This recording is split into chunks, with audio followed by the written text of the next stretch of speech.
Assalamualaikum warahmatullahi wabarakatuh. Perkenalkan, saya Herianto, mahasiswa RPL dari program studi ilmu hukum Fakultas Hukum Universitas Muhammadiyah Jember, kampus yang berkomitmen mencetak generasi hukum yang integritas dan responsif terhadap dinamika zaman. Pada kesempatan ini akan mempresentasikan hasil kajian saya dalam mata kuliah Hukum Industri Keuangan dengan sebuah topik yang sangat relevan dengan kondisi industri perbankan saat ini, yaitu penyelesaian debitur macet pada industri keuangan perbankan melalui Balai Lelang atau KPK-NL. Dalam dunia perbankan, pemberian kredit memang sangat penting untuk menggerakkan ekonomi. Namun di balik itu terdapat risiko besar yang harus dihadapi, yaitu kredit macet. Jika tidak segera diselesaikan, kredit macet bisa mengguncang likuiditas bank, bahkan berpotensi memicu krisis keuangan. Nah, salah satu solusi penyelesaian yang sah secara hukum dan efisien secara administratif adalah pelelangan agunan debitur melalui KPK-NL atau Kantor Pelayanan Kekayaan Negara dan Lelang.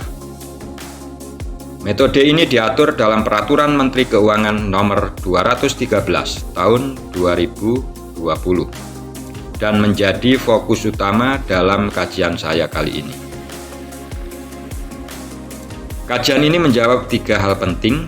Yang pertama, yaitu bagaimana mekanisme pelaksanaan lelang KPK-NL untuk debitur macet. Yang kedua, sejauh mana efektivitas metode tersebut dalam praktek. Dan yang ketiga, apa saja hambatan hukum dan teknis yang dihadapi. Tujuan saya adalah memberikan pemahaman menyeluruh mengenai prosedur tersebut, serta merekomendasikan solusi atas tantangan yang ada. Lalu bagaimana mekanismenya?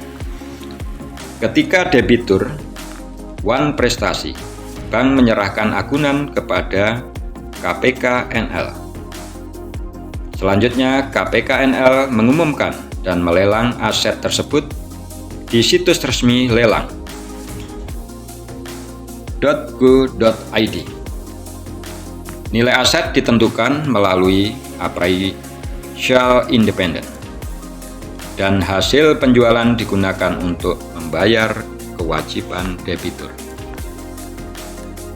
Kemudian apa keunggulannya? Yang pertama, prosesnya cepat dan transparan. Kemudian yang kedua, biayanya lebih rendah dibanding penyelesaian melalui pengadilan. Dan yang ketiga, dasar hukumnya sangat kuat. Namun demikian, tantangannya juga tidak sedikit. Yang pertama yaitu penilaian aset kadang tidak akurat. Kemudian objek lelang seringkali kurang diminati pasar. Dan berpotensi gugatan hukum dari debitur atau pihak ketiga.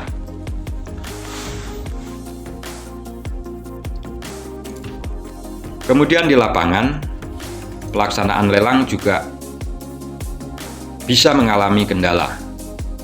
Yang pertama yaitu masih banyak bank yang belum punya SOP internal yang kuat untuk eksekusi agunan. Kemudian yang berikut yaitu sosialis sistem lelang daring belum merata ke masyarakat. Berikutnya potensi sengketa hukum yang bisa memperlambat proses lelang. Hal-hal ini perlu perhatian serius dari berbagai pihak agar mekanisme ini benar-benar bisa optimal. Kesimpulannya bahwa penyelesaian kredit macet melalui KPK-NL adalah alternatif yang efektif dan efisien. Namun keberhasilannya sangat dipengaruhi oleh kesiapan internal bank, pemahaman publik, dan kepastian hukum. Saran saya, yang pertama yaitu bank harus memperkuat SOP dan SDM dalam eksekusi jaminan. Yang kedua, KPKNL perlu aktif melakukan edukasi publik tentang lelang digital. Yang ketiga, pemerintah harus menjamin proses hukum eksekusi yang adil. Dan yang keempat, adanya sinergi antara OJK, DJKN, serta perbankan perlu diperkuat melalui sistem pengawasan terpadu.